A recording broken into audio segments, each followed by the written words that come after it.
عليهم غير المغضوب عليهم ولا الضالين الذين ينفقون أموالهم بالليل والنهار سرا وعلانية فلهم أجر عند ربهم ولا خوف عليهم ولا هم يحزنون الذين يأكلون الربا لا يقومون إلا كما يقوم الذي يتخبطه الشيطان من المس ذلك بأنهم قالوا إنما يرث الربا وحرم الربا وحرم الربا فمن جاءه موعظة من ربه فله ما سلف فأمره إلى الله من عاد فأولئك أصحاب النار هم فيها خالدون يمحق الله الربا ويربي الصدقات والله لا يحب كل كفار أثيم إن الذين آمنوا وعملوا الصالحات وأقاموا الصلاة وآتوا الزكاة لهم أجر عند ربهم ولا خوف عليهم ولا هم يحزنون يا أيها الذين آمنوا اتقوا الله وأطيعوا ما كان الربا إن كنتم مؤمنين فإن لم تفعلوا فاعترفوا بحرب الله ورسوله إن تبتم فلكم رؤوس أموالكم ولا تظلمون ولا تظلمون وإن كانوا مفترة فنظرة إلى ميسرة وأن تصدقوا خير لكم إن كنتم تعلمون واتقوا يوما ترجعون فيه إلى الله ثم توفى كل نفس ما كسبت وهم لا يظلمون.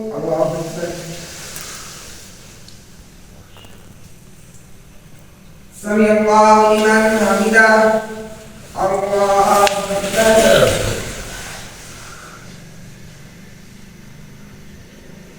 الله أكبر الله أكبر